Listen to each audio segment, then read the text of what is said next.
చాలామంది చాలా విషయాలలో వెనకబడడానికి ప్రధాన కారణం ఏంటో తెలుసా? ప్రతి దానికి ఇతరులు ఏమనుకుంటారో అని ఆలోచించడం. నిజంగా కొంతమందిని అబ్జర్వ్ చేస్తుంటాను నేను. ప్రతి చిన్న విషయానికి వాళ్ళు వేసే ప్రతి అడుగుకి, ప్రతిది ఏదైనా కొనుక్కోవాలన్నా, ఏదైనా కట్టుకోవాలన్నా, ఏదైనా తినాలి అన్నా వాళ్ళేమనుకుంటారో, వీళ్ళేమనుకుంటారో.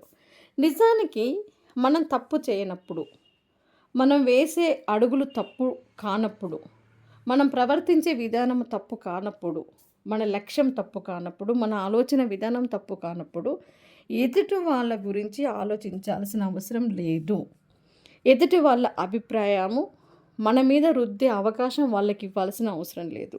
మనల్ని కంట్రోల్ చేసే రిమోట్ పవర్‌ని ఎదుటి వాళ్ళ చేతిలో ఎట్టి పరిస్థితుల్లో పెట్టొద్దు. అయితే కొంతవరకు కమ్యూనికేషన్స్‌కి అవసరమే. మనుషులతోటి సత్సంబంధాలు అనేటివి అవసరమే. అవి ఎప్పటి వరకు అంటే, మన ఆత్మగౌరవం దెబ్బతిననంత వరకు, మన ఆత్మాభిమానం దెబ్బతిననంత వరకు. కొంతమందిని చూస్తుంటాను నేను. ప్రతి చిన్న విషయం నాకు నచ్చని పదమే అది. నిజంగా చెప్తున్నా, లిటరల్‌గా నేను చిన్నప్పటి నుంచి నేను గర్వంగా చెప్పుకునే విధానం ఒకటేంటి అంటే, నేనెప్పుడూ అలా ఆలోచించలే. ఈవెన్ మా పేరెంట్స్ గూడా ఎప్పుడూ మాకు ఆ అభిప్రాయాన్ని మా మీద రుద్దలేదు. వాళ్ళు, వీళ్ళు ఏమనుకుంటారు అన్న విషయం ఆలోచనే మాకు రాలే. మనం కరెక్ట్‌గా ఉంటాం. అసలు ఆలోచన ఎందుకొస్తది? ఆ సందర్భమే రాదు. అయితే చాలామందిని చూస్తుంటా నేను. తినే కానించి మొదలుపెడితే ప్రతి విషయానికి ఫోకస్ అంతా ఎదుటి వాళ్ళ మీద పెడుతుంటారు. ఇక కొంతమంది అభిప్రాయం ఎలా ఉంటుంది అంటే, ప్రతి కదలికని ఎదుటి వాళ్ళు యాక్సెప్ట్ చేయాలి. ఆమోద ముద్ర వేయాలి ఎదుటి వాళ్ళు. ఎదుటి వాళ్ళు ప్రశంసించాలి. ఎదుటి వాళ్ళు మెచ్చుకోవాలి. ఎదుటి వాళ్ళు ఒప్పుకోవాలి. ఎంతసేపు ఎదుటి వాళ్ళకి నచ్చినట్టు మనం బ్రతకాలి అంటే జీవితంలో మనం అసలు ఎట్టి పరిస్థితిలో ఒక అడుగు కూడా ముందుకేయలేం. ఎందుకు అంటే, ఈ ప్రపంచంలో విభిన్న రకాల మనస్తత్వాలున్నాయి. మీకే ఒక్కొక్కరు ఒక్కొక్క రకంగా కనపడతారు. అవునా కదా! కొంతమంది మంచిగా ఉంటారు. కొంతమంది పిచ్చి ఆలోచనలతోటుంటారు. కొంతమందికి అసలకి ప్రతిదానికి కోపమొస్తది. కొంతమంది ప్లెజెంట్‌గా ఉంటారు. సో, ఈ విభిన్న మనస్తత్వాల మనుషులకి అందరికీ మనం నచ్చుతామా? లేదు. దేవుడినే ఒకరు నచ్చితే ఒకరు విమర్శించారు. అవునా కదా! సో, గాంధీ మహాత్ముడే ఒకరికి మంచిగా అనిపిస్తే ఒకరికి నెగెటివ్‌గా కనిపించాడు. నెగెటివ్ మనస్తత్వం ఉండి మనల్ని చూసినప్పుడు వాళ్ళకి ఎట్టి పరిస్థితుల్లో మనం ఏం చేసినా నచ్చం. మనం ఏ అడుగేసినా వాళ్ళు మనల్ని తప్పుపడతారు. మనలాంటి మనస్తత్వం ఉండి అర్థం చేసుకునే పాజిటివ్ మైండ్ ఉన్న వాళ్ళకి మనం చేసే పనులు నచ్చుతుండొచ్చు. అంత మాత్రాన నచ్చలేదు అని బాధపడొద్దు. ఎదుటి వాళ్ళు మనల్ని ఒప్పుకోవట్లేదు అని చింతపడొద్దు. నిజంగా చెప్పాలి అంటే అందరికీ నచ్చినట్టు మనం బ్రతకాలి అంటే అందరికీ తగ్గట్టుగా వాళ్ళకి తగ్గట్టుగా వాళ్ళ దగ్గర మనం నటించాల్సిన అవసరం ఉంటుంది. అవునా కదా! ఎందుకు అంటే ఏ, బి అనే మనస్తత్వాలు విభిన్న మనస్తత్వాలు విరుద్ధమైనవి. ఏకి నచ్చాలి అంటే ఏ దగ్గర ఏకి తగ్గట్టుగా నటించాలి. బికి నచ్చాలి అంటే బి దగ్గర తగ్గట్టుగా నటించాలి. ఇక జీవితాన్ని వెనక్కి తిరిగి చూసుకుంటే మన జీవితం అంతా నటనలోనే గడిచిపోతది. మనం జీవించిందంటూ ఏముండదు. నిజంగా మన అంతరాత్మ సాక్షిగా, అంతఃకరణ శుద్ధిగా అంటారు చూసారా? మనం లోపల ఎలా ఉంటామో బయటకి అలా ఉండడం నేర్చుకోవాలి. ఎవరి కోసమో మనం ముసుగు వేసుకోవాల్సిన అవసరం లేదు. ఎవరి కోసమో నటించాల్సిన అవసరం అంతకన్నా లేదు. మనకు నచ్చినట్టుగా తినాలి. మనకు నచ్చినట్టుగా నడవాలి. మనకు నచ్చినట్టుగా ధరించాలి. అంటే ఇక్కడ బట్టల విషయంలో ఒక్కొక్కసారి అభ్యంతరకరంగా ఉండి సాంఘ సంఘానికి అపోజ్ చేసే విధంగా, మనల్ని విమర్శించే విధంగా లేకుండా చూసుకుంటే చాలు. అంతే తప్ప ప్రతి దానికి వీళ్ళేమనుకుంటున్నారో, వాళ్ళేమనుకుంటున్నారో. ఎప్పుడైతే ఈ ఆలోచనలు మనం పక్కన పెడతామో అప్పుడే మనలో సొంత ఆలోచనలనేటివి మొదలుపెడతాయి. సొంతగా ఆలోచించడం మొదలుపెడతాం. మన అభిప్రాయాలకు మనం విలువిచ్చుకుంటాం. మనం ఎలా ఉండాలనుకుంటున్నామో అలా ఉండడానికి ప్రయత్నిస్తాం. మన ఇష్టాలను మనం గౌరవించుకుంటాం. మన నడతని మనం గౌరవించుకుంటాం. మన లక్ష్యాలను మనం పెంచుకుంటాం. ఆ లక్ష్యాన్ని సాధించడానికి మనకంటూ ఒక మార్గాన్ని ఏర్పరచుకుంటాం. ఇంకా కొంతమందికైతే సొంతంగా లక్ష్యాలు కూడా ఉండవు. ప్రతిదీ ఎదుటి వాళ్ళ ఒపీనియన్. ఏది చేసినా ఎదుటి వాళ్ళు మెచ్చుకోవాలి, ఎదుటి వాళ్ళు ప్రశంసించాలి, ఎదుటి వాళ్ళు ఒప్పుకోవాలి, ఎదుటి వాళ్ళకి నచ్చాలి. అంటే ప్రతి విషయంలో ఎదుటి వాళ్ళ మీదనే ఫోకస్ పెట్టేవాళ్ళు చాలామంది ఉన్నారు. ఇంకా ఫెయిల్యూర్ ఎదురైనా గూడా చిన్న ఫెయిల్యూర్ ఎదురైనా కూడా, ఫెయిల్యూర్ ఎదురైన బాధ కంటే ఎక్కువ నేను ఫెయిల్ అయినందుకు ఎదుటోళ్ళు ఏమనుకుంటున్నారో అన్న బాధ ఎక్కువగా ఉంటది. చాలామంది నిజంగా మీరు యాక్సెప్ట్ చేసి తీరాల్సిందే. ఇక్కడ చూడండి, ఒక సామెత ఉంటుంది చూసారా? భర్త కొట్టినందుకు కాదు తోటికోడలు నవ్వినందుకు అన్నట్టుగా. అంటే ఫెయిల్యూర్ అయ్యాను. ఎందుకు ఫెయిల్ అయ్యామో మనకు తెలుసు. ప్రయత్నిస్తే సక్సెస్ అవుతాము అని మనకు తెలుసు. కష్టపడ్డది మనం. కానీ ఎదుటోళ్ళు ఎందుకు అనుకుంటారు? ఫెయిల్ అయ్యాం. అవును, ఏంటి వాళ్ళు చదివారా? వాళ్ళు మన ప్లేస్‌లో ఉండి కష్టపడతారా? సలహాలు ఇవ్వడం చాలా ఈజీ. పాటించే విషయానికొస్తేనే చాలా కష్టం. అందరూ మనకు చెప్పేవాళ్ళే ఉంటారు. ఎందుకంటే నరం లేని నాలుక చాలా ఈజీ మాట్లాడడం. నువ్వు గెలిస్తే ఒక రకంగా మాట్లాడతారు. నువ్వు ఓడిపోతే ఒక రకంగా మాట్లాడతారు. నువ్వు నించుంటే ఒక మాట, నువ్వు కూర్చుంటే ఒక మాట. అవునా కదా? సో, కాబట్టి అలాంటి వాళ్ళకి ప్రతిదానికి క్షణం క్షణం మారే మనస్తత్వాలకి, సందర్భాన్ని బట్టి మారే మాటలకి, పరిస్థితులను బట్టి మారే మనస్తత్వాలకి మనమెందుకు వాల్యూ ఇవ్వాలి? నీకంటూ సొంత అభిప్రాయాలుంటాయి కదా! నీకంటూ ఒక ఇష్టాయిష్టాలుంటాయి కదా! నీ జీవితం పట్ల నీకొక స్పష్టత ఉంటుంది. నీ లక్ష్యాల పట్ల నీకొక స్పష్టత ఉంటుంది కదా! సో, అలాంటప్పుడు వేరే వాళ్ళ ఆమోద ముద్ర కోసం నువ్వు ఆలోచించకు, ఎదురు చూడకు. చాలా మందిలో ఇప్పుడు ఒక్కసారి మనలోకి మనం తొంగి చూసుకుంటే, ఇప్పుడు ఈ వీడియో వింటున్నటువంటి ఎంతోమందికే మేము కూడా ఈ మిస్టేక్ చేశాము అని మీకు అనిపిస్తుండొచ్చు. అలా అనిపిస్తే కనుక ఈ క్షణమే మనం ఆ ఆలోచనల్ని వదిలేయాలి. ఎంతవరకు ప్రయారిటీ ఇవ్వాలనో అంతవరకే ఇవ్వాలి ఎదుటి వాళ్ళకి. ప్రతిదానికి మనం ఇస్తూ పోతే మన వాల్యూ అనేది వాళ్ళ ముందు దూది పింజలాగా అయిపోతది. కొంతమంది ఎలా ఉంటారంటే, మనకు సలహా ఇచ్చేటప్పుడు ఇస్తారు. అదే సలహా పాటించి మనం ఫెయిల్యూర్ అయితే వాళ్ళ మాట మారుతది. ఒకవేళ నీ కష్టపడి నువ్వు బాగా కష్టపడి నీ అభిప్రాయంతోటి నువ్వు సక్సెస్ అయినా, ఒకవేళ వాళ్ళు సలహా ఇచ్చి నువ్వు సక్సెస్ అవుతేనేమో నేను సలహా ఇవ్వడం వల్లనే సక్సెస్ అయ్యావు అంటారు. ఒకవేళ నీ సొంత అభిప్రాయంతో నువ్వు సక్సెస్ అయితే, ఏదో అదృష్టం కలిసొచ్చింది. ఏదో అసలు ఆమె గెలిచే ఆమె గాదు, ఆమె సాధించేటామె గాదు, ఆయన సాధించేటాయన గాదు. ఏదో లక్ అట్లా ఫేవర్ అయింది. నీ లక్కు వల్ల నువ్వు గెలిసావు అంటారు. కానీ నీ కష్టం వల్ల గెలిసావు అనరు. చాలా విచిత్రమైన మనస్తత్వాలు ఉంటాయి మన చుట్టూ కూడా. కాబట్టి మనకేం కావాలి అనేది మనం డిసైడ్ చేసుకోవాలి. ఎట్టి పరిస్థితుల్లో మన ఆత్మాభిమానాన్ని మనం కోల్పోకూడదు. మన సెల్ఫ్ ఎస్టీమ్ అంటారు కదా! అది. సెల్ఫ్ కాన్ఫిడెన్స్ కూడా మనం కోల్పోకూడదు. కొంతమంది నడిచేటప్పుడు గూడా అదేంటో నలుగురిలో నడిచేటప్పుడు ఇమ్మీడియేట్‌గా షోల్డర్స్ అన్నీ వేలాడదీస్తూ, భుజాలు వేలాడదీస్తూ, తలలోంచి మరీ నడుస్తుంటారు. అంత అవసరమా? తలెత్తుకొని నిటారుగా నడిచి చూడు ఎంత హుందాతనంగా ఉంటుందో. వేరే వాళ్ళు చూడగానే అంత బెండ్, అంత సరెండరింగ్ ఎందుకసలు మనిషికి? మన నడతలో మన హుందాతనం పులి నడిచినట్టుగా ఉండాలి. ఆ కాన్ఫిడెన్స్ అలా కనపడాలి. ముఖ్యంగా అమ్మాయిల్లో ఈ నేచర్ ఎక్కువగా ఉంటది. నలుగురిలోకెళ్ళగానే ముడుచుకొని పోతుంటారు. వామ్మో! వాళ్ళేమనుకుంటారో, వీళ్ళేమనుకుంటారో. ఫంక్షన్స్‌కెళ్ళినప్పుడు మన దగ్గరున్నయి మనం ధరించాలి. వామ్మో! నేను నగలేసుకొచ్చుకోలేదు. వాళ్ళు బాగా యేసుకున్నారు. నన్ను చూసి ఏమనుకుంటున్నారో? వాళ్ళంతా మంచి మంచి కాస్ట్‌లీ చీరలు కట్టారు. నన్ను చూసి ఏమనుకుంటారు? మాకు బంగ్లాలు లేవు. వాళ్ళకి బంగ్లాలున్నయి. వాళ్ళేమనుకుంటారో? వాళ్ళకి పెద్ద పెద్ద కార్లున్నయి. మాకు లేవు, ఏమనుకుంటారో? ఎంతసేపు ఇతరులతో పోల్చుకోవడం అనేది పాజిటివ్ పోలిక ఉంటదొకటి. ఏంటి అంటే వాళ్ళు ఐఏఎస్ సాధించాలి, నేను సాధించాలి అనుకోవడం పాజిటివ్.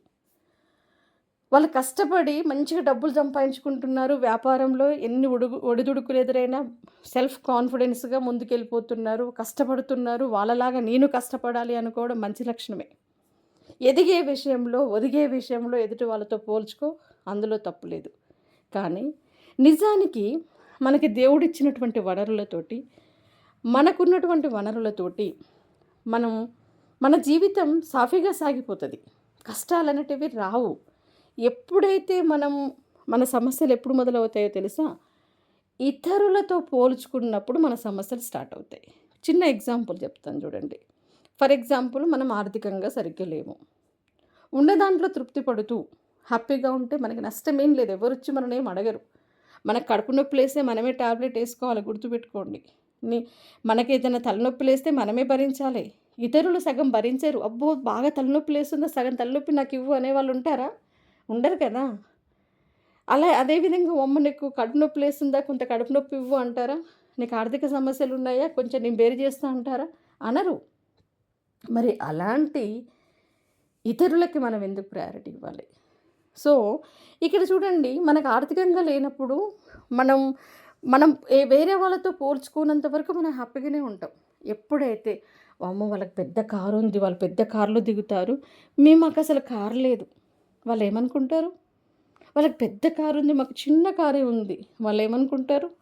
వాళ్ళకి ఒంటి నిండా నగలేసుకొనొస్తారు ఫంక్షన్‌కి. నాకు లేవు గదా! నన్ను చూసి నవ్వుకుంటారేమో!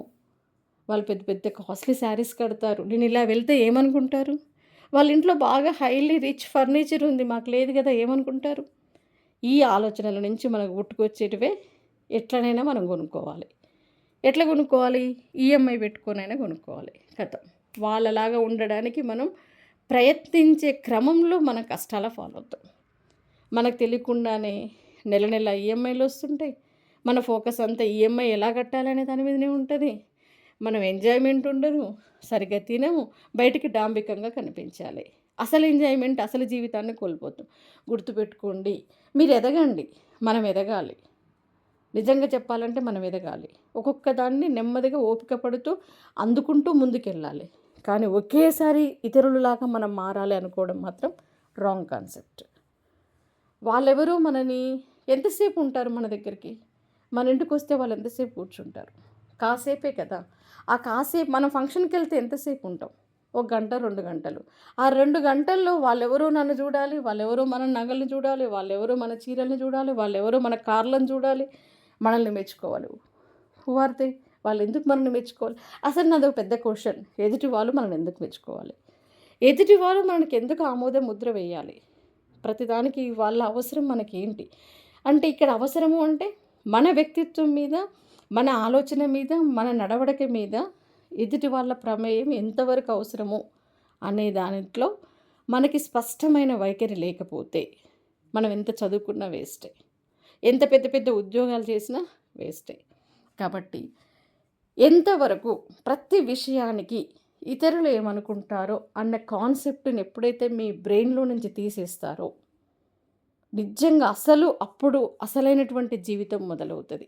నిజం చెప్తున్నానిది. ఒక్కసారి మీరు ప్రయత్నించి చూడండి. ప్రతి దానికి ఇంకా కొంతమంది ఎలా ఉంటారంటే తినే విషయంలో కూడా నిజంగా బయట పబ్లిక్‌లోనే కాదు, ఇంటిలో అయినా సరే డైనింగ్ టేబుల్ దగ్గర మేనర్స్ అనేది ప్రతి వ్యక్తికి అవసరమే.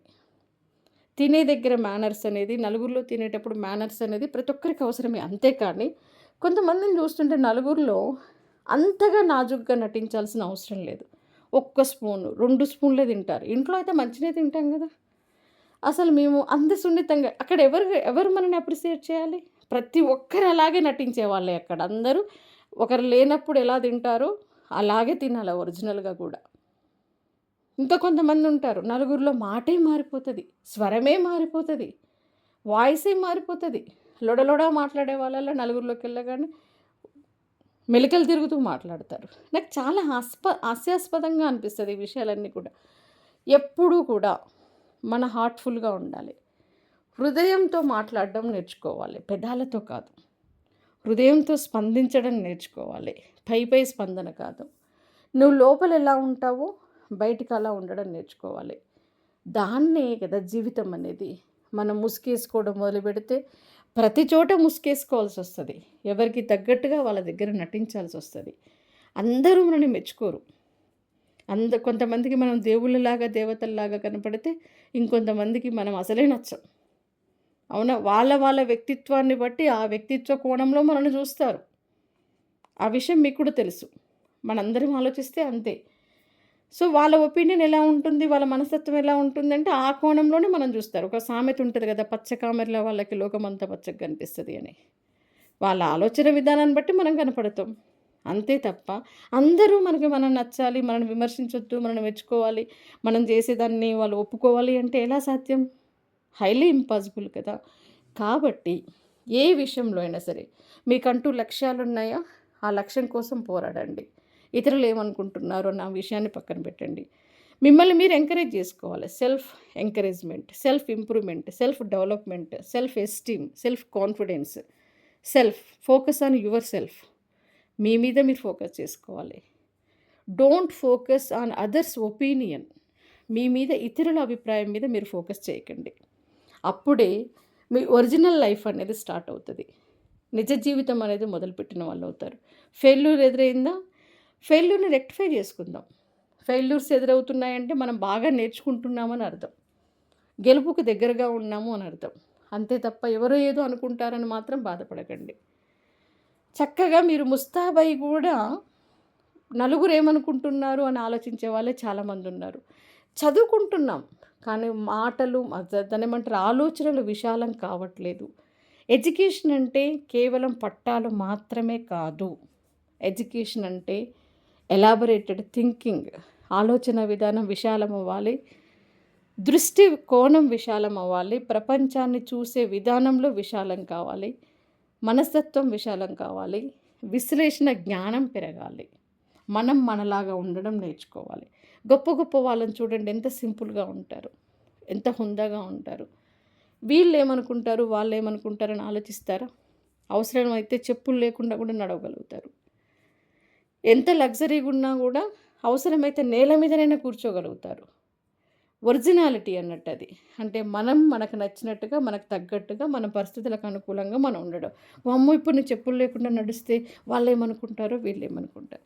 నలుగురిలో చెప్పు తెగిపోతే గూడా గిల్టీగా ఫీల్ అయ్యే వాళ్ళని మస్తు మందిని మనం చూస్తుంటాం. అవును చెప్పు తెగింది ఏంటట? అయితే ఏంటి? అది ఎవరికైనా కామనే గదా! అంటే ఈ పరిజ్ఞానం ఇంత మెచ్యూరిటీ ఎప్పుడొస్తుంది మనకి అంటే, మన ఆలోచనలకి మనము ప్రయారిటీ ఇవ్వడం నేర్చుకున్నప్పుడు. కాబట్టి ఇతరులకు అనేది తగ్గించి మీకేం కావాలి? మీరెలా ఉండాలి అనుకుంటున్నారు? ఏం సాధించాలి అనుకుంటున్నారు? మీ సంతోషం కోసం మీరేం చేయాలి అనుకుంటున్నారు? వీటి మీద మాత్రమే ఫోకస్ చేయండి. ఖచ్చితంగా లైఫ్‌లో కొత్తదనము అనేది మీకు పరిచయం అవుతది. మళ్ళీ కొత్త జీవితాన్ని చూస్తారు. కొత్త ఆలోచనలు. ఎప్పటికప్పుడు యాక్టివ్‌గా ఉంటారు. అదే నలుగురు గురించి ఆలోచిస్తే ముడుచుకొని పోతాం. 4 అడుగులు కూడా ముందుకేయలేం. సో, నలుగురు ఎప్పుడు కూడా మనతో ఉండరు. మన కష్టకాలంలో మనతో ఉండేది మనము, మన ఫ్యామిలీనే. సో, కాబట్టి ఇతరుల గురించి ఆలోచించడం తగ్గించండి. గొప్పవాళ్ళెప్పుడు కూడా ఇతరులకి ఎంతవరకు ప్రయారిటీ ఇవ్వాలో అంతవరకే ప్రయారిటీ ఇస్తారు.